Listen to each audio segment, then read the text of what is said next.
Welcome back to the Reclaim the Faith podcast. This is episode 29. As per usual, it's produced by the best podcast studio in Ireland, Magic Door Studio, where you get your best podcast. Folks, it is the best, isn't it, Danielle? It is indeed, but like you're so enthusiastic. Where's that energy coming from? Yes, that's the peanuts I just had. I didn't get a coffee because it fell on the ground, and I get my coffee to my love. He's a martyr. I'm a coffee martyr.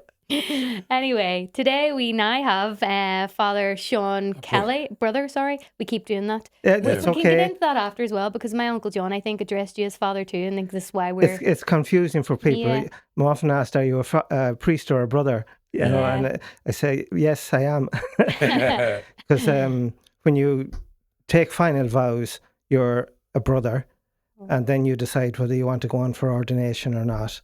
So we're all brothers to each other. Yeah. I get it, yeah. Right. Tell us a bit about yourself.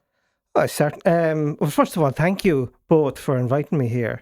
You know, it's a privilege to meet you. I know your Uncle Danielle from my Cursillo days, and I think I've seen you on television, John. Yeah, I'm sure you beating have. people up.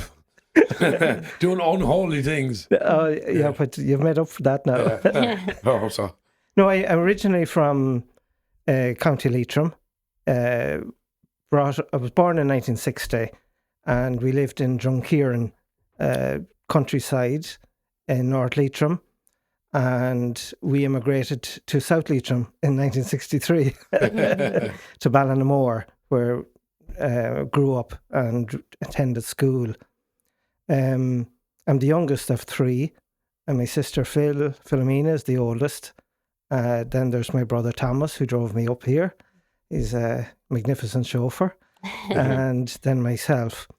So we were in Ballinamore only a short time when my father died. He was only 48.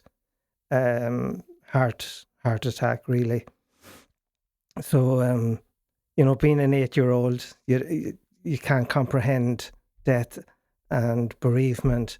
And it's amazing what sticks in your head, because I remember the morning, he died probably around 5 or 6 o'clock in the morning, and our mother coming into the bedroom to tell me, Daddy's gone to heaven. And my first response, does that mean we don't have to go to school today? You just can't comprehend that as a child. It's funny, just a mad coincidence. My father died when I was 8, and that's how my mother told me as well. Your daddy's gone to heaven, yeah? Yeah. I just remember start crying immediately. Yeah. Again, you couldn't understand that. No, and it's the sense of, it doesn't impact you immediately, but it's the years afterwards, when you're going to school and all your friends have their fathers there, and you've no father figure in the house. And for me, it materialized as just a lack of confidence, very, very low self-esteem, and probably confused and extremely, extremely shy. I was a real blusher, and so much so that avoided social skills, really, talking, and particularly in school. If I was asked to read aloud in school, I'd have a panic attack. And so I had to ask the principal not to ask the teachers not to ask me to read, But for the time, I do remember my father, those 8 years, it was a very faith-filled house.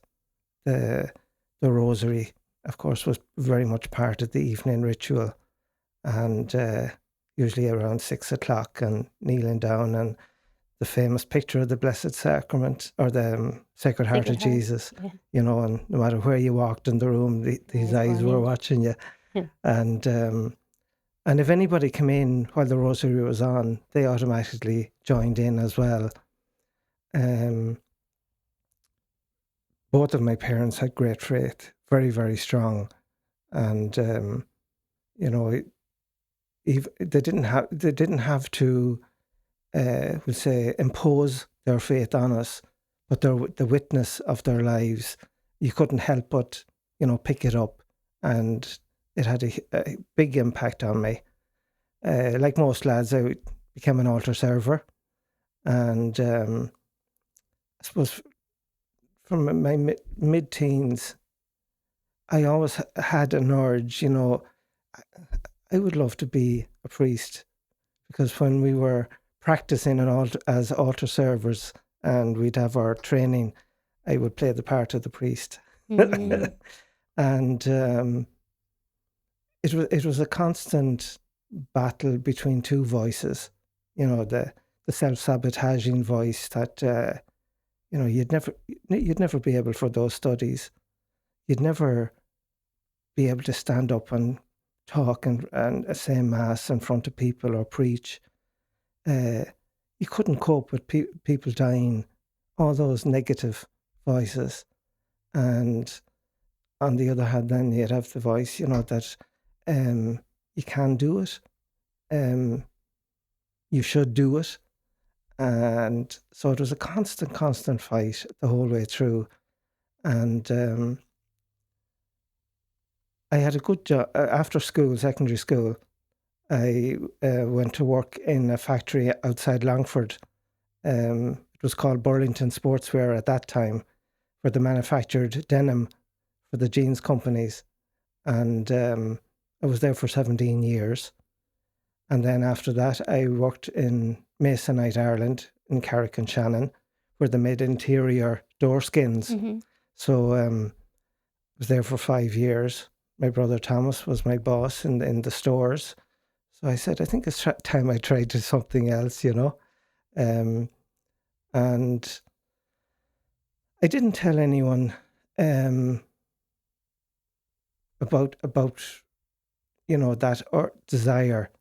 I didn't tell many people. But it's amazing, different events in your life that happen, that start sowing the seeds. I remember I used to bring my mother down to the Saturday Vigil Mass in the local church. And the parish priest that time was Father Duffy. And he would always do the Stations of the Cross before Mass. So I brought my mother in and he said, Seán, could I see you in the sacristy? And I said, certainly. I didn't know what he wanted. And Father Duffy was a very blunt person. So he said, Seán, did you ever consider going on for the priesthood? And it really took me aback. I said, can he read my mind or what? And I didn't want to give too much away. And I said to him, yeah, I have thought about it. Why don't you do it? And I said, what am I going to say? And the thing that came to mind, I said, well, I'd be afraid if I became a priest and I met some woman and I fell in love with her and I'd only have to leave. And he says, what age are you now? I said, 32. Well, if you haven't fallen in love by now, you're hardcore. So he had a good way of lightening the moment, I suppose. But in the 90s, 1994, we heard about this group of people who were undertaking a walk from Belfast to Knock. And it was a 5-day walk, and they were starting in Middletown in Armagh the first day. It was always beginning the Wednesday after the 12th of July. And the first day was Middletown to Clones in County Monaghan. And then the second day was Clones to Ballinamore. So we tried to organise people to put up the walkers for the night, and people were very, very good. They were putting up 2 and 3 walkers in some cases. I put up one of the walkers, a Mickey Brady, and it was so interesting to hear the story of what it was like living in Northern Ireland in the midst of the Troubles. And 1994 was really when it was coming to a head. There was so many tit-for-tat killings, and there was no hope whatsoever for peace in Northern Ireland. And some people said they're wasting their time. That what are they walking and praying for peace? There'll never be peace. And they arrived into Ballinamore on the Thursday evening. I remember standing at the top of the town, watching them come in, and they looked so pained, white faces, some of them limping, some with sleeping bags around them with the cold. So then they proceeded to go down to the local community centre. They had a fantastic backup team with them. They had paramedic that time and nurses and physios and a kitchen team, so to provide soup and sandwiches and nourishment. So I went down to the hall, and most of them were lying on the floor with feet up, and others were getting their legs rubbed, and you could hear screams throughout the hall with the pain. And so we had organised a mass in the church for them, and I think it was about 8:00, and they marched up from the hall to the church, and it was like a transformation. They were singing on the way up. They were full of joy. It was just an incredible experience. You could almost touch the joy.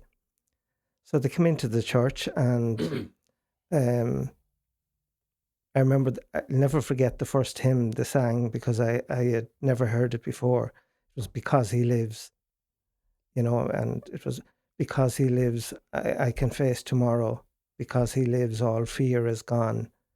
And that just struck me in the heart, all fear is gone, because I was living in fear the whole time, fear of not being able to follow my vocation. And so, I've often heard Mass being a celebration of the Eucharist, but I'd never experienced it being celebrated like I did that night. With it, you could sense the love and the real fellowship and the passion for the Mass, and that really touched me deeply. And so after Mass, I started speaking to a lot of the walkers, and discovered the one thing they had in common: they were all members of the Cursillo movement. And when I heard the Cursillo movement, I said, "Is this another branch of the IRA or what?" And so everybody told me, you should do it. You should do it. It's a wonderful weekend. And the thoughts of me going up to Belfast and doing a weekend, that's not going to happen. And a couple of months after the walk, in September, or no, August, I got a letter from Tony McNally in Belfast, who's dead now, Lord have mercy on him. And he had sponsored me to do the weekend. And I had no way of going up to Belfast. I didn't know the way or anything. And he said, "Don't worry, everything will be worked out for you." And so on the Thursday morning, all I knew was I'm going to Dublin or to Belfast. Don't know where I'm going. I don't know how I'm getting there. But this gentleman came to the house, Paul Stevenson. He's living in Ballymote, but he's originally from Belfast. So he was actually working on the team for that weekend. And he said that he'd bring me up. And I was still working in the factory in Longford at this stage. So I managed to get the free time to go. And all the time, I remember driving up. Where am I going? What am I doing this for? And we arrived at St. Clement's about 6:30. And the welcome we received, it was just a men's weekend. And the way they carry your case up to your room and give you a meal as soon as you come in. And then learning that later that night, then learning about, what's ahead of us for the weekend, and being told it was a weekend of 3 encounters. The first encounter, you encounter yourself. I think for me, it was the hardest encounter of all. The second encounter, you encounter Jesus Christ in a very personal way. And then on the Sunday, you encounter the greater Christian community, those people that have already done a weekend and who come back to meet you coming off the weekend. So we went to bed Thursday night, and there was a lovely meditation on Thursday night based on the prodigal son, and the coming back to the merciful Father. And for me, it was very much like the prodigal son, and coming to the Father for me was both coming to my own father who had died and God the Father. And particularly, every hug I got on that weekend, I felt my own father hugging me. You're all right, Seán. You're in the right place. It was such... I say I have never cried so much in all my life as I did during those 3 days. And I think if Kleenex was going to sponsor anybody, I would have been sponsored that weekend for the amount of tissues I used. But, I know now there were tears of healing, to make up for that loss, that emptiness, that grief that I was never able to express before. And, that's what I take away from the weekend, the start of my healing. They call it like an explosion of love, don't they? Oh, it's incredible, so it is.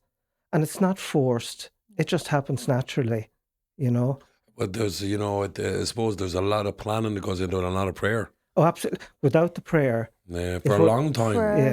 It wouldn't happen. The people who were all involved in it, all the Cursillistas who run it, the lay people and Father Stephen as well up in there, he say, but wherever it is, they're in prayer for a long, long time, and then prep for a long, long time for the Holy Spirit to come into that place. Because I remember working on team afterwards, and you'd go up to Belfast every Monday night, to meet the team, to discuss the workings of the weekend, to pray, especially in front of the Blessed Sacrament. And there was an all-night vigil before the weekend. It was totally based on prayer. And I think that's why it's so successful, particularly in Derry and Belfast, because of the power of the prayer behind it. This is you're speaking about it. John and myself have both done Cursillo, and my experience sounds a lot like yours. And also when you're explaining yourself, it sounds a lot like me. I recognise what you're saying, and similar to you, I didn't lose my father when I was 8, but I lost my mother when I was 11, and a lot of my stuff would come from like low self-esteem, and just as you were speaking, like everything you were saying, I was just like, I really recognise it. But I think that we don't understand the damage that is done through that loss when you're a young child, and only through growing and encountering ourselves and understanding ourselves do we truly heal. But I would never have had that realisation or that moment hadn't I have found God first of all. Yeah. And then I was led on those weekends that strengthened me and brought me to like-minded people. It's true, because the inner child within each of us, the child is damaged in some way, and I don't think the inner child can go through life without having some hurt or pain, and it's about how do you heal that inner child. And I remember a counsellor telling me, that you're responsible for that inner child now. You're to look after that inner child and ensure that it's never hurt again. And as long as you can do that, it's completely healed. And it's a lovely way of looking at it, to put your arm around your inner child and acknowledge the pain and the suffering that they've gone through, but that you're there now to protect them. It's funny, grief is one of the main causes of addiction and of mental health problems. We've all lost parents young. I lost both my parents and my mother recently in the last few years. Sorry. Thank you. But it can create like another one that hit home me. You're talking about self-sabotage. it can create such self-destruction, can't it? Yeah, When was it Cursillo the start of the healing? it And was. Yeah, yeah, yeah. where did you go from there spiritually in terms of that pain? Because you know what it is, I'd love to get across for people to know that there is healing in grief. Because people, when you're in grief and you haven't got faith, it seems like it will never ever end, and that the pain is so unbearable that it will get you to do self-destructive things Yeah, where you don't actually care if you live or die. That's the common thread I see, you know. yeah. But there is a way. There is, and it comes down to hope as well. You know, you have to have hope, because if you don't have hope, you have despair, and I think despair leads you down the dark path, and the opposite of that dark path is the path of light.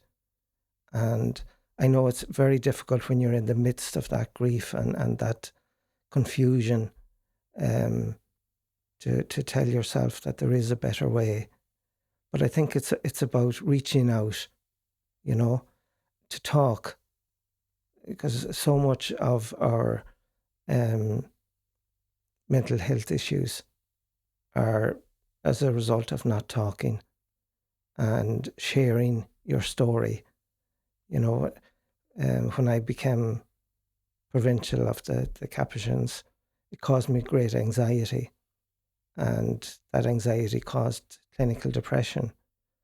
And I went to a psychiatrist in Kilkenny, lovely lady, and she was a great listener, you know, and it's important that you feel listened to, and put me on medication, which I'm still on, and you know, that I'm functioning, I'm able to do everything that I should be able to do, and the anxiety and the depression, they're gone now, but at the same time, I realise that, you know, psychiatrists are there for a reason. Medication is there for a reason.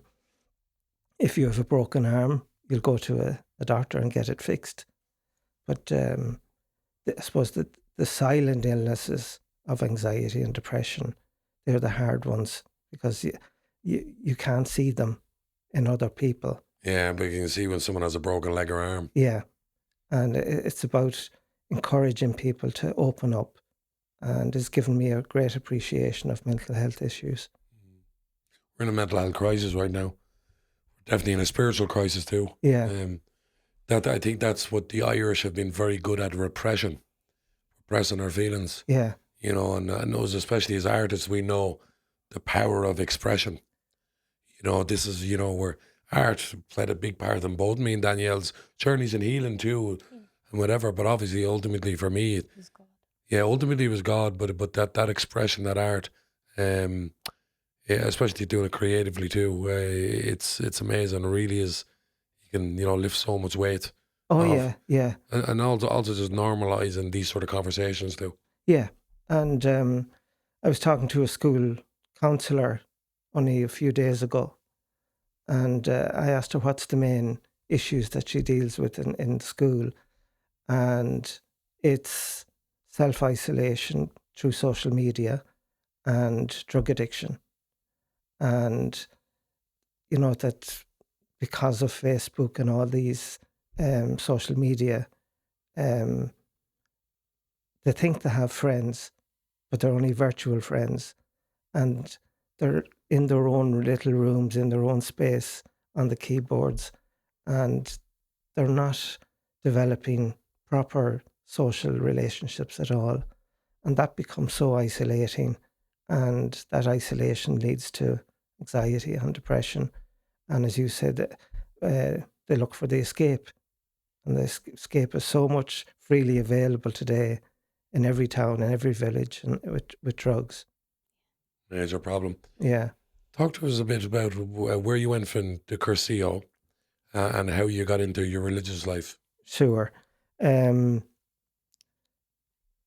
I did my Cursillo weekend, I probably I wanted to keep that experience that feeling alive.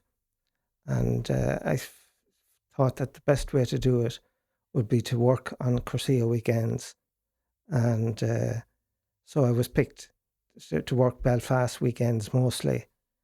And for me to see the miracle of the weekend, to see we call the new Cursiestas candidates, to see the transformation from the Thursday to the Sunday, and realize that you have gone through that as well, and here you can see it in action. And I loved working the weekends, and I decided, I had made so many friends in Cursillo, particularly in Belfast. I decided when I was 40 in 2000 to celebrate it in Belfast.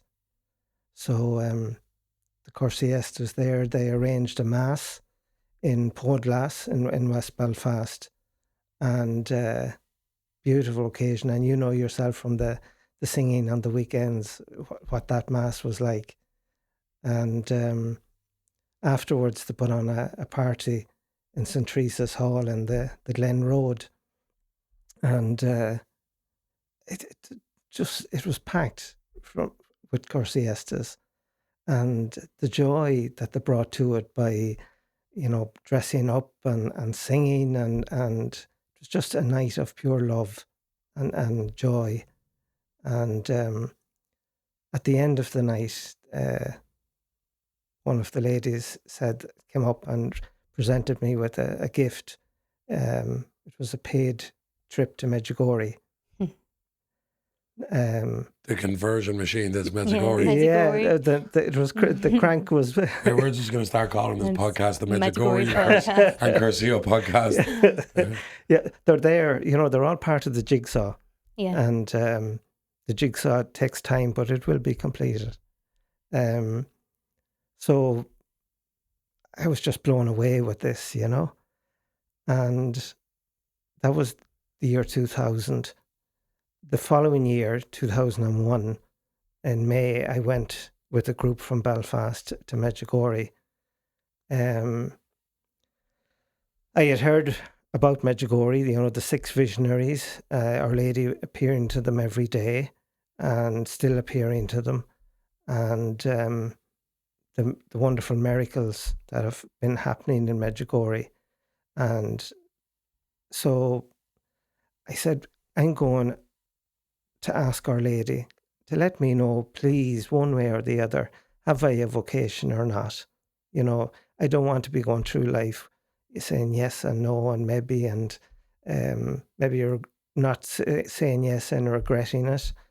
And at that time too, my mother, who was in her late 70s, was having many strokes.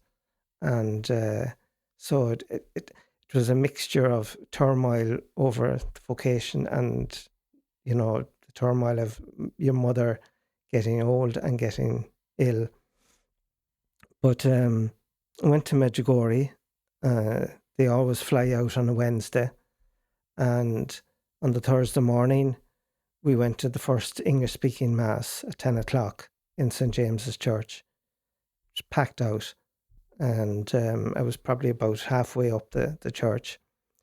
So the priest came out, and the main celebrant introduced himself as Father Edward A. Murphy from Cork, but who was living and working in America. And his homily was his vocation story, about he used to work in Pfizer in Cork and went to work with them in America, but felt a calling to priesthood. So he entered a seminary and failed all his exams and was asked to leave. So he was totally devastated, and he went to Medjugorje and had an encounter on Apparition Hill where he heard Our Lady telling him, go back and try again. And he got just this sense of warmth and love. And when he went back to America, he apply to a different seminary. And he flew through all his exams. And he said the difference in the two seminaries was that in the second seminary, as part of their evening prayer, they prayed the rosary. I heard his testimonial, Yeah, actually. yeah. Yeah, I heard that on YouTube. It's amazing. Oh, it's powerful. And he has a great gift of prayer himself. I went out to stay with him in America once, and every day after lunch, he'd walk around the whole town praying the rosary and the Divine Mercy, consecrating the parish to our Lord and to Our Lady. You know, an incredible man. But everything he said at that homily was what I wanted to hear. And I could see my own, I suppose, fears in his witness. So after Mass, I went out the side door, round to the sacristy, and went in, and he was still there. And I'd say in a matter of 2 minutes, I blurted out my whole situation, you know, the desire, put the fears and the worries and the confusion, had I a vocation or not. And he just very gently said, Seán, you have a vocation. All you have to do is say yes. It won't be an easy journey, but if Our Lady wants you to be her priest, she will get you to be a priest. And he said, I will be at your ordination. And I remember coming out of that sacristy, walking on air. You know, I was expecting, you know, someday to hear the voice of God saying, you know, you have a vocation. But to hear it in this gentle way, in that very special place, in so much. And when I came home, I decided I would try. And because there was a Capuchin friar who worked the Cursillo weekend that I was a candidate on, we became good friends. So I contacted him, and he put me in touch with the vocations director of the Capuchins. I was called to 3 different vocation weekends. And on the third one, he was told, we will accept you. We won't call you back again. The next move has to come from you, you know. Mm-hmm. So I had a long discussion with my brother Thomas, because I had a house, I had my car, and the responsibilities that go with that. So Thomas told me, don't worry about the house, I will take over the mortgage. And my sister, when I told her, she was a secondary school teacher. So I was wondering, would she be all teaching to me? Said, you know, don't be daft. But she just cried and said, Seán, I knew you had a vocation. I thought you would have done it years ago. So I'm truly blessed to have such a supportive family, you know, and that made the transition so much easier. So when I joined, I went to Raheny, that was where the postulancy was. And again, my brother Thomas drove me up, and we arrived at Raheny Friary to be greeted by this big German shepherd at the gate, barking like anything and jumping up on the car. So I said to Thomas, what are we going to do? And he says, you're the one joining the order, you get out first. So it turned out that Duke was a real softy at heart, you know. So the first year of joining was to attend All Hallows College to begin my 4-year degree of philosophy and theology.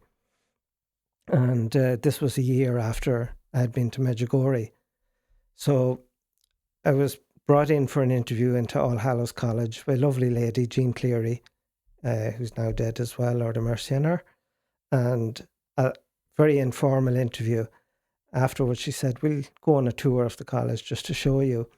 So we were in the coffee dock, and as I got up to follow her, I looked around and I had to look back again, because in the corner was Father Edward A. Murphy. He was there for the intercession of priests. and just couldn't believe it. That what a confirmation. You're in the right place, and if somebody had to tell me that, I said, they're making it up, just coincidence. But I mean, they were all God incidents. There's no such thing as a coincidence. No. And I got through the studies, and I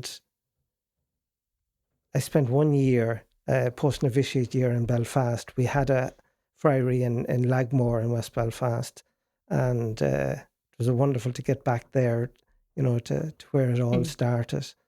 And I got through the studies. I was finally professed in 2008. I was ordained a deacon later that year in Maynooth, and on the 6th of December in 2009, I was ordained at home in Ballinamore, and Father Edward was there. Oh. His promise, he kept it, and when it kind of gives me goosebumps when I think,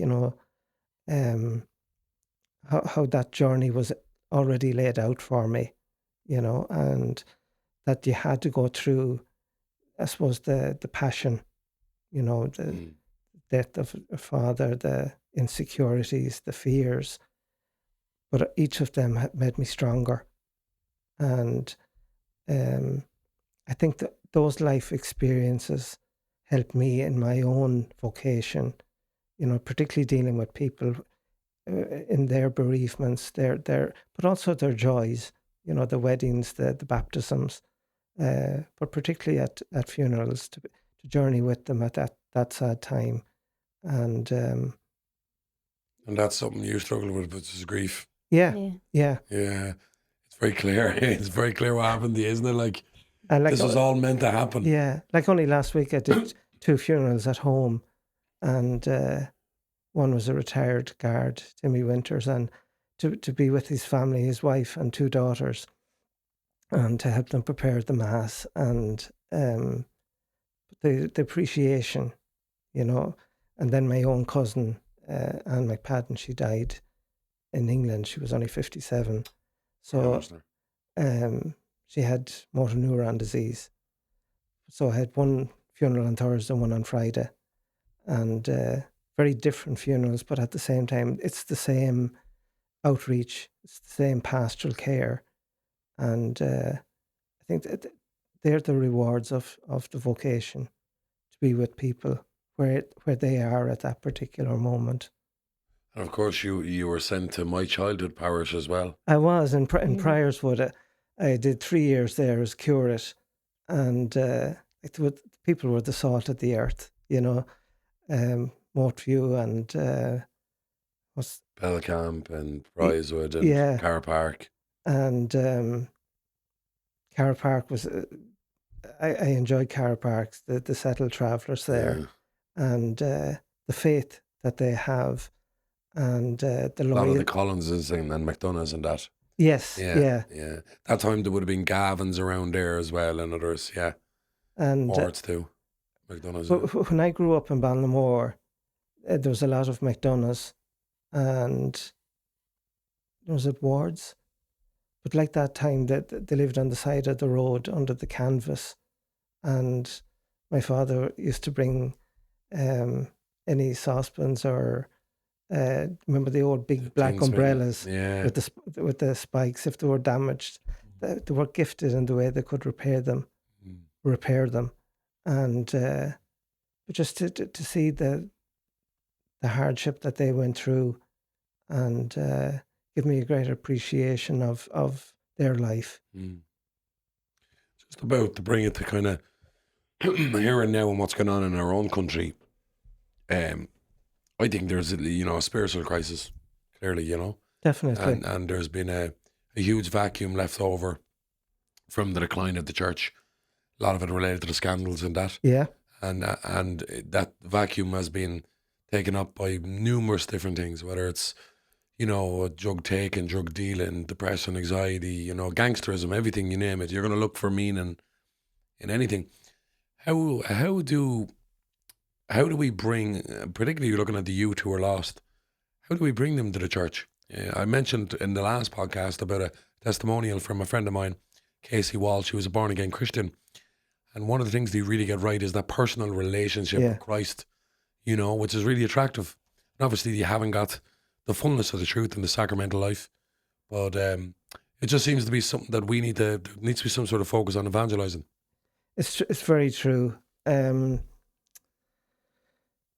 You know, I see it myself in parishes. When I was in Dublin, you know, you'd have children preparing for confirmation, and they would come for the confessions, and their last confession was their first confession. And so there's a huge void, and it's trying to look at where has this gone wrong. You know, we were very fortunate to be brought up in homes of faith and where prayer was. But I think society in general is destroying families, and that the family structure, you know, and the necessity of trying to raise a family today is 100 times more difficult than it was when we were small, even though they have more now, but it costs far more, you know, to raise a family, almost impossible to get on the property ladder. So both parents are working as a necessity, and children are going to creches or whatever. So the family unity that we experienced is not as strong as it was. And once the family structure is weakened in any way, society is weakened. And the fallout of that then affects everything. But if you're the devil, that's exactly what you want, isn't it? It's exactly. You're attacking the family. Yeah. That's big way. Family and the innocent has been under attack for some time. I was actually listening to a video this morning of a girl who explained it really well. It was like, you know, if you separate the family is what he loves most, because it's something that is then passed down to the next generation, and it's an ongoing thing. So it's like he is reveling in that, because it doesn't just stop at me or John, say, because then it's passed on to generation to generation to generation. So you can see why the family is under attack. And it's you know, the society is so secular, and I think not only one generation, but there's two generations now who have moved away from the church, and it's because they feel God isn't relevant in their lives anymore. You know, that I can do everything I want, I can do whatever, and there's no need for God. But you know, at the end of the day, there comes a time when you realize that you can't do anything without the strength of God in your life. And it's how to get them to that realization. That's the hard part. You know, I was very sad once. I went out to a restaurant, and there was a mother and father and 3 small children, and the smallest was in a baby chair. Both mother and father were on their phones. The 2 bigger children were on their phones, and the little child in the seat was on a gaming machine. So, you know, as a family, on what should have been a lovely occasion and an occasion to come together, they were all isolated from each other. And I think that's a microcosm of what's happening in society today. We're just separated ourselves from each other, but especially from God. Yeah. It's a real breakdown of community, isn't it? It is. It's like I grew up in the 90s, and you just, goodbye, mommy, and you're going playing in the backfield, and you're doing mad stuff. Exactly. Phone? What are you talking about? I remember the first phone, it was a Siemens, whatever, and it was this size. And, you know, I didn't even know what a text message was or whatever, you know. And you only came home when it got dark. Absolutely. Well, I got home and I heard mommy going, John, oh, Joe! It's roaring for us, you know, but it was relatively safe as well. Even though I grew up in a rough area, there was a real sense of community. But even if you look at what even the phones are doing, completely breaking up the community. Yeah. People actually, because what is community? Only people communicating with each other. Yeah. They're not communicating. You go into, like, for instance, Dublin City Centre and you're on the Lewis. Every single person on that Lewis is on the phone. Yeah. Every single person. There's no eye contact No anymore. eye contact, you know. Yeah. They're getting dopamine hits, you know.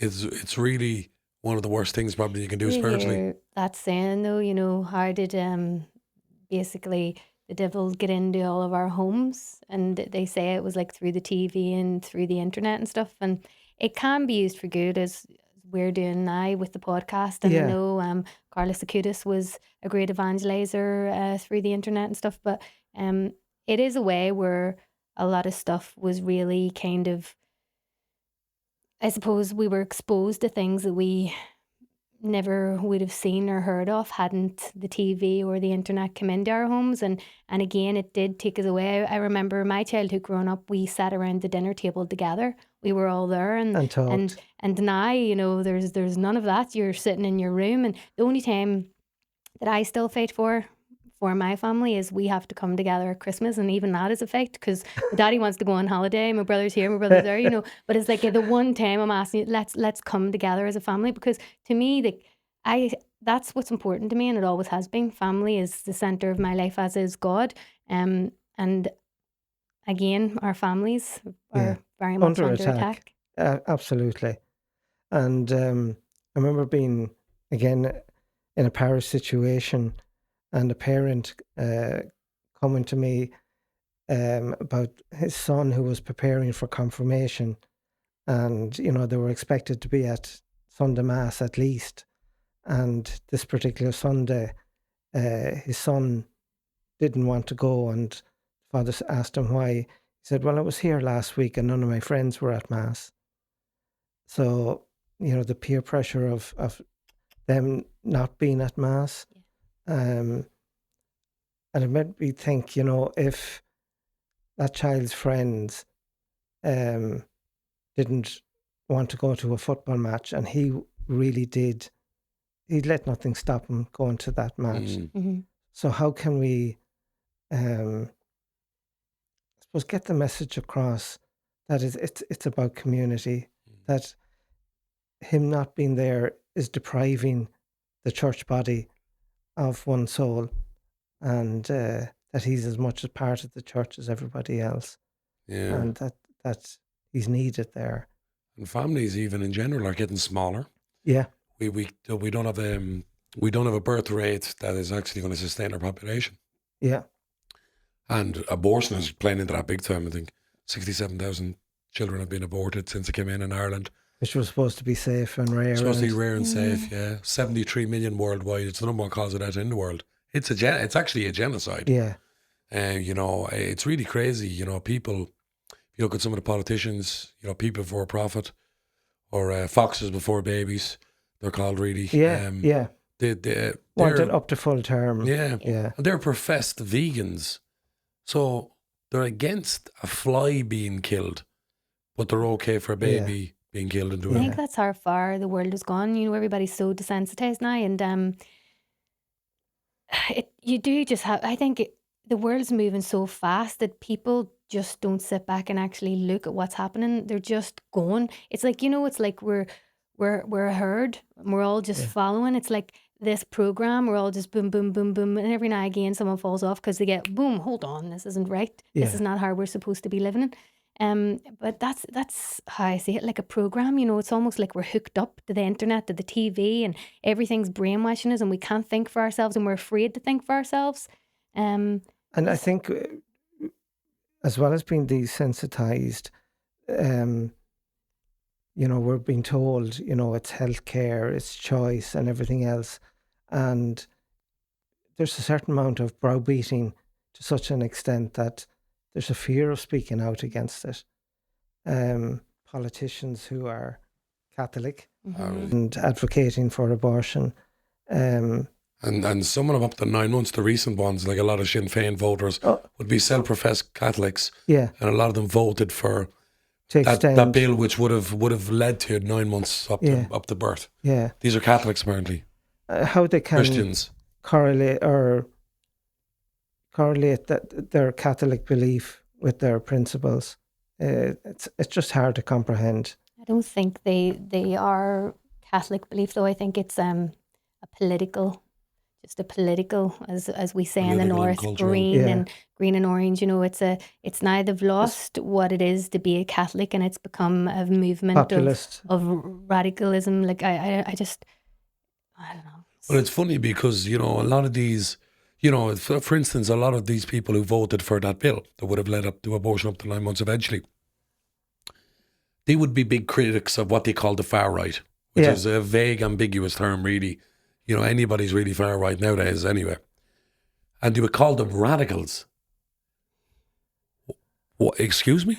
Is there anything more radical than abortion up until birth specifically, but abortion in general? Yeah. You're willing to take the child of a life. You think someone has the right to take the child of a life. Is that not the most radical, political and anti-human position you could take? It is. And yet they're calling other people radicals. Yeah. What was it Mother Teresa had said? There will never be peace in the world as long as abortion exists. Yeah.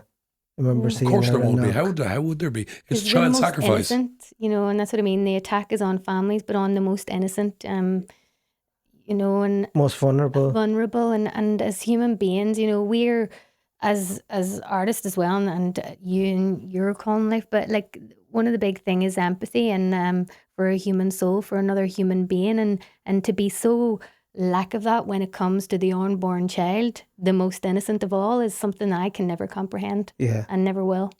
No, there's no rationale whatsoever, and it is evil. Yeah, it is.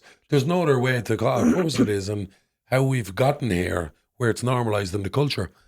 And that's genuinely not to blame even the mothers.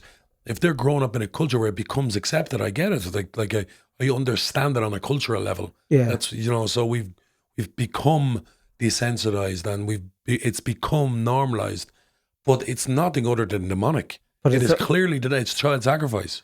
But it's under the guise of being progressive and, moving forward. And it's only a matter of time when they'll use the same language for assisted suicide, choice and healthcare. Again, it's a movement that's super popular now in Ireland.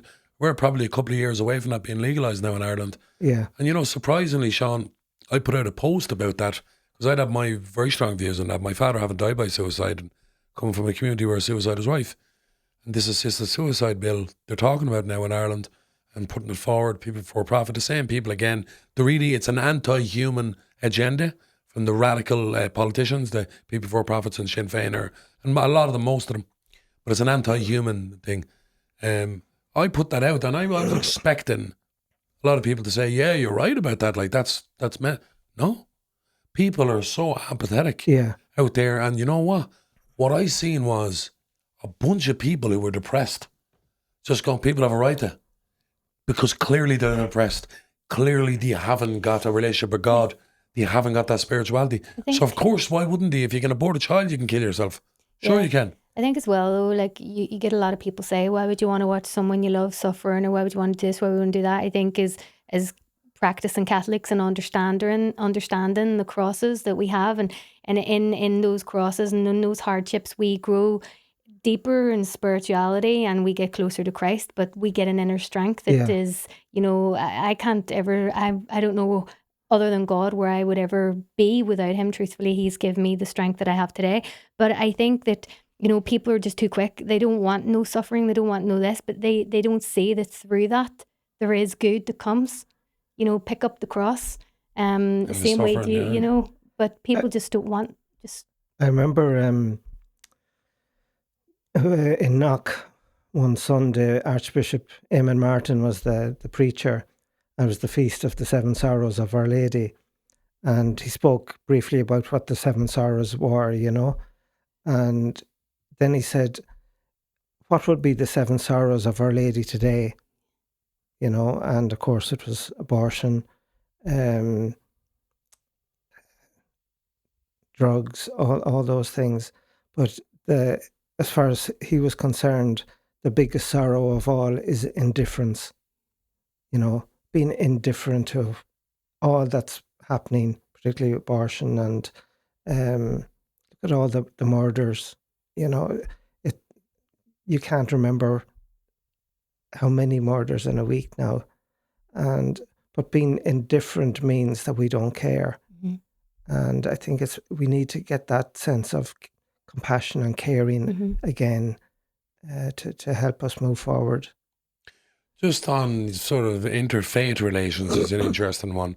We talked about this before in the podcast about the president had an opening ceremony where she had an interfaith opening ceremony, and there was an imam or a Muslim cleric and a Jewish cleric or whatever doing prayers. Yeah. But I suppose if you're a Christian of whatever denomination, anything other than Christian, any other expressed faith other than Christian they're heretics. Yeah. Essentially. But of course, at the same time, we've got to coexist. And that's, it's important, absolutely. I do wonder, though, with how these populations are growing very, very quickly, rapidly. You look at the Islamic population in Ireland, it's growing rapidly. So is the Hindu one.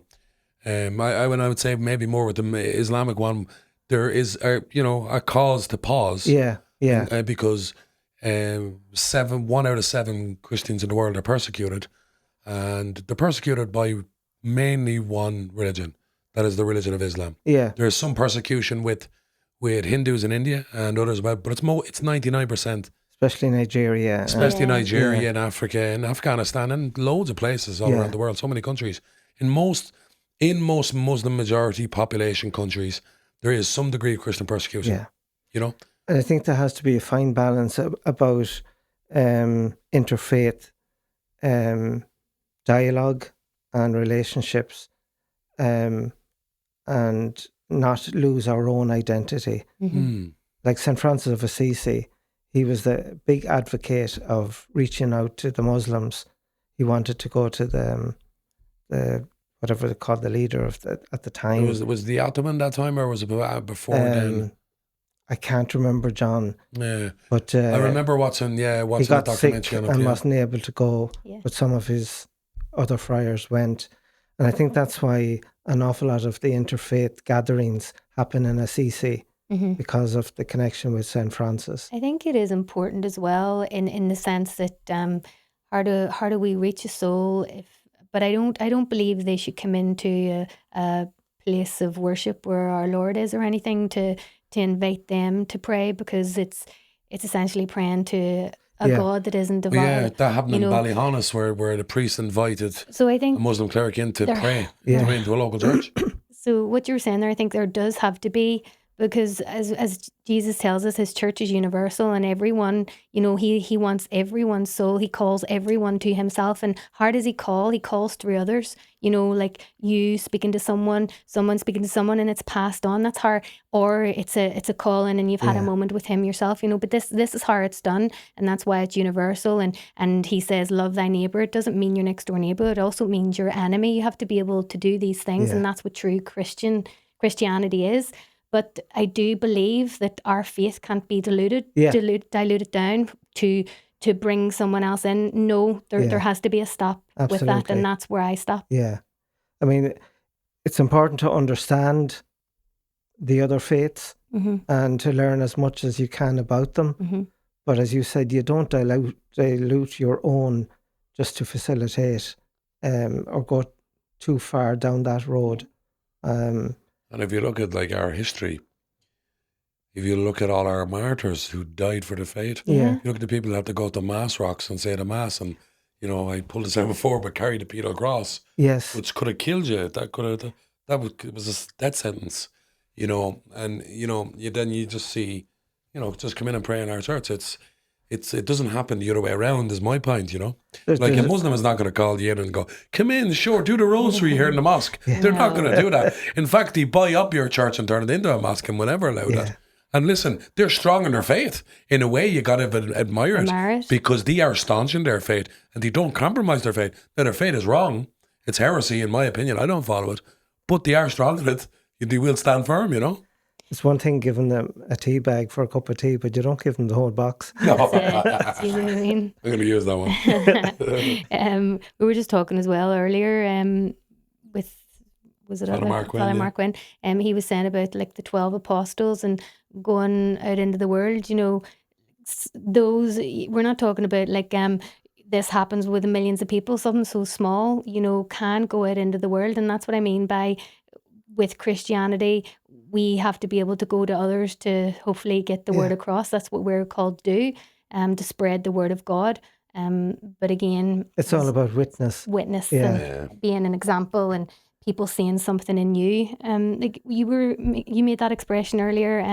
What was it? Was it Cursillo or just something you seen something in somebody else and you knew? Yeah, I want that. But that's what it's supposed to be, not something imposed on you or forced on you, because then that turns it has to people be sincere. away. Sincere. Yeah, Sincerity of heart. because again, I will always quote St. Francis. Yeah. When he was setting up his order, he told his brothers to go and preach the gospel always, and if necessary, use words. I love that. Amazing. And that says it all. Doesn't it? It's not what you say; it's what you do and how you live your life. That's it. Yeah, I've said this before in the podcast, but I was really doing a bit of Bible bashing with some family members, and it didn't work at all.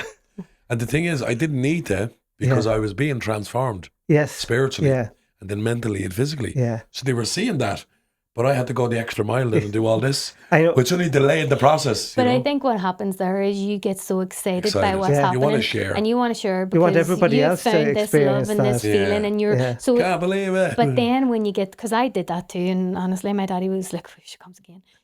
But then when you realize what you've been doing, you're like, "Oh, I was doing that all wrong." But it's from a place of, "I want you to feel this too. Yeah. It's amazing." And then they're looking at you like, "She's full cycle." Yeah. What cult are you in? Yeah, but it's like when you come to that realization that Jesus is God, and he came here in the form of a man to die for our sins on that cross. Yeah. When that hits you, you're like, what? I can't believe everybody's not excited about this, and he died for our sins, and you're just, it's not something that, I don't know, for me and obviously for me and Danielle, because we have a podcast, but it's not something we want to keep private.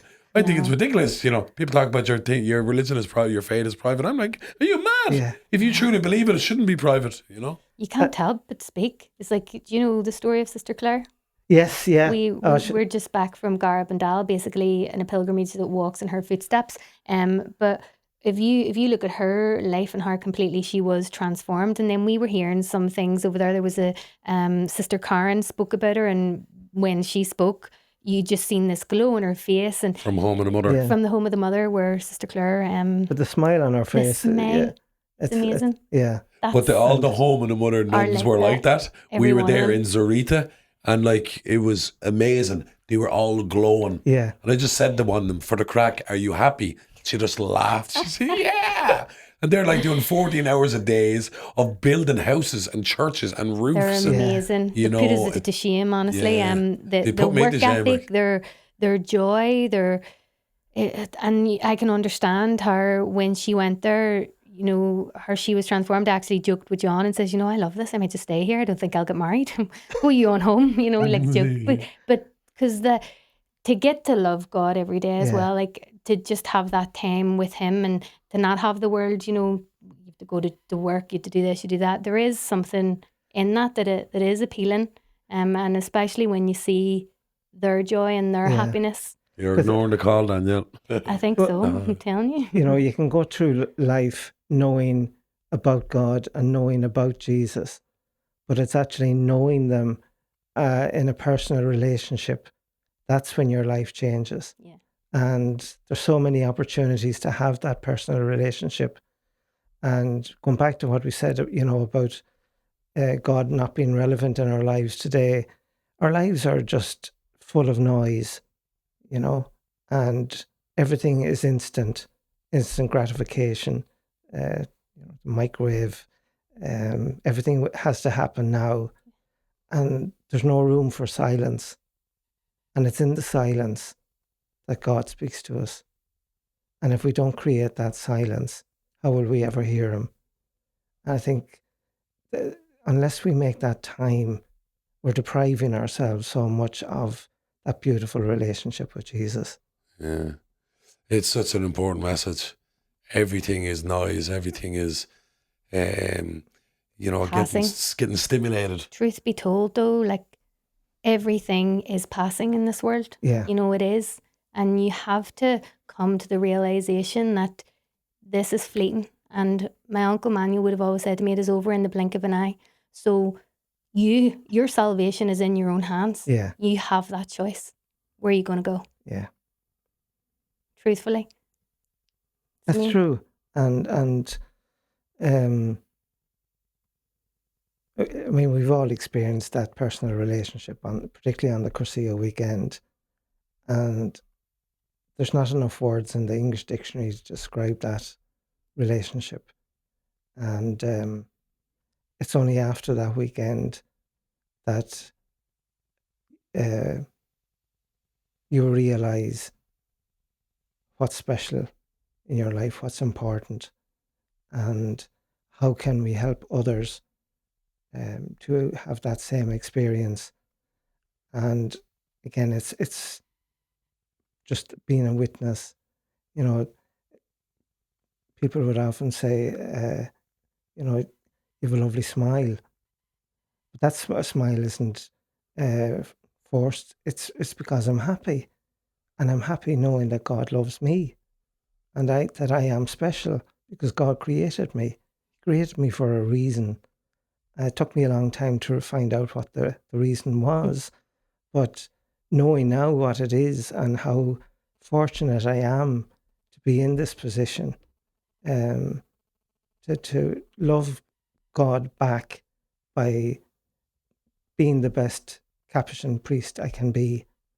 And that's all I offer him, but he has given me so much more. It's beautiful. You know, the fact that grief hits you so hard and it transforms you eventually, and it took its time, of course. How do you look at death now, particularly your own death? Yeah, I'll be getting the pension and the free travel this year in April, so it kind of focuses you on your mortality. My mother died in 2001, the year before I joined the Capuchins, and we were with her when she died. And I can honestly say I've never experienced such peace at that moment. You know, it was a period of time when you were sitting around the bed and praying, and you wanted her to stay on, and then there's part of you wanted to let her go. And just to see her take her final breath and know that there was something special in that room. You know, that this wasn't the end. It was just a new beginning. And that it was a rebirth into the arms of Jesus and Mary. And I think I bring that sense of peace into any death I experience now. You know, that I'd often talk about death and talk about the twins in the mother's womb. And the twins were obviously great friends with each other. They were talking to each other in the womb and they were playing. And then all of a sudden there was this big turmoil. And one of the twins woke up and the other twin was gone. And the despair and the sense of loss and everything else couldn't comprehend what happened to his twin. But then he was born, and it was only after that he realised that his twin was born into the loving arms of his mother and father. And for me, that's what our death is. It's just a natural birth into heaven. And you can imagine the welcome that will be there, not just from God and Mary, but our parents, grandparents, all the family members gone before us, all the people we've known and loved. And there's no need to be afraid. It's beautiful. Beautiful way to look at that, actually. We always end the episode with the same sort of thing, don't we, Danielle? Yeah.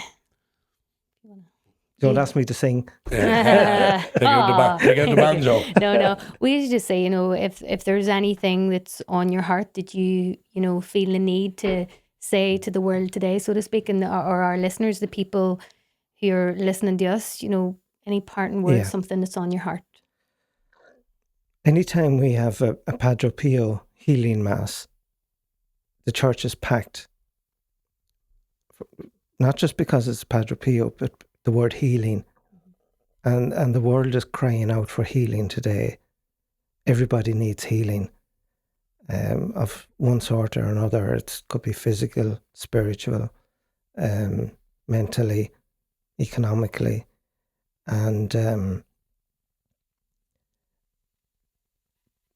it's when we ask the saints like Saint Pio and Saint Carlo, our Blessed Mother, to intercede for us on their behalf.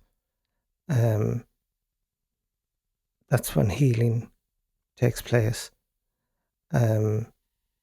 Faith, of course, plays a huge part, and very conscious when people come to those healing masses and you get talking to them afterwards, how broken our society is today through loss, grief,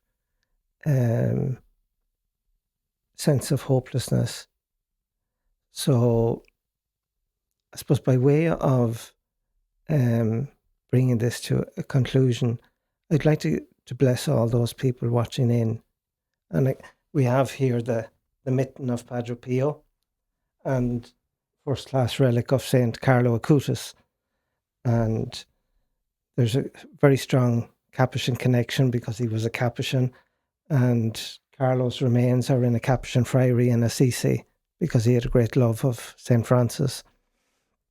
So I'll take this opportunity to bring to mind all those who are watching right now and ask God to look into their hearts and to open their hearts to ask God now for healing of the mind, anxiety, depression, any diseases of the mind like Alzheimer's, motor neuron disease, Parkinson's, multiple sclerosis. For the sickness of the heart or the lungs, kidneys, any organ in our body that may be broken.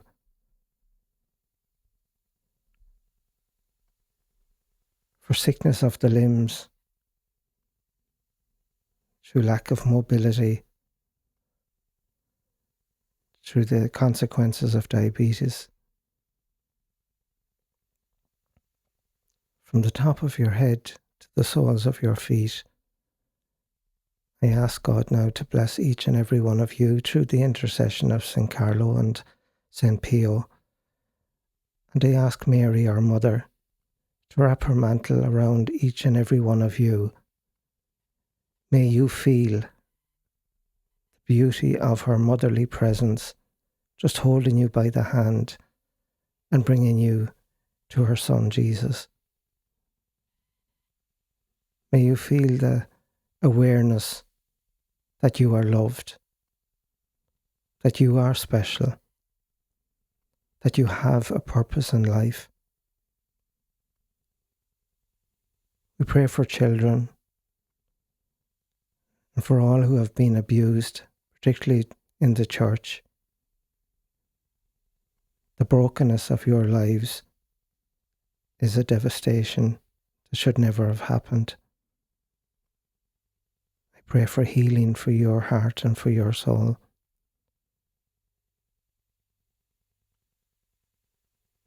I pray for those who feel forgotten, who feel isolated, who are feeling in a dark place.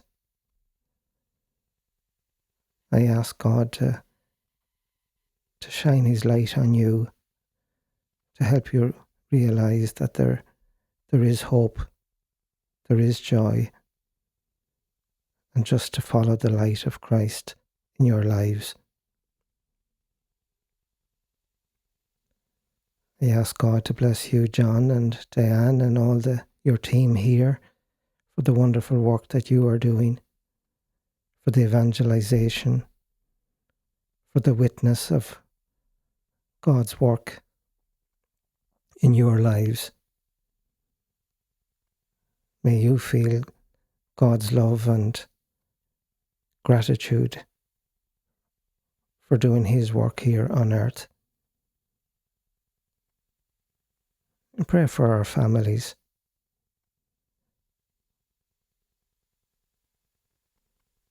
Particularly families who are struggling or broken. I ask the Lord to bring healing and unity where there is division.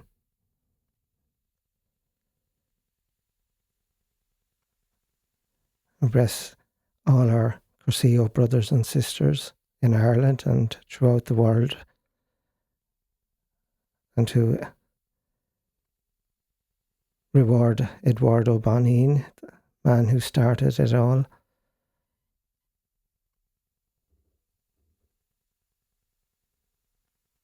And for whatever else is in your hearts this night, whatever your intentions are, I ask the Lord to bless you now through the intercession of these saints. In the name of the Father, and of the Son, and of the Holy Spirit. Amen. Thank you so much. Thank you. We're very welcome, and it's been a pleasure. Really It's been our has. pleasure. Thank you. Bless God you. bless.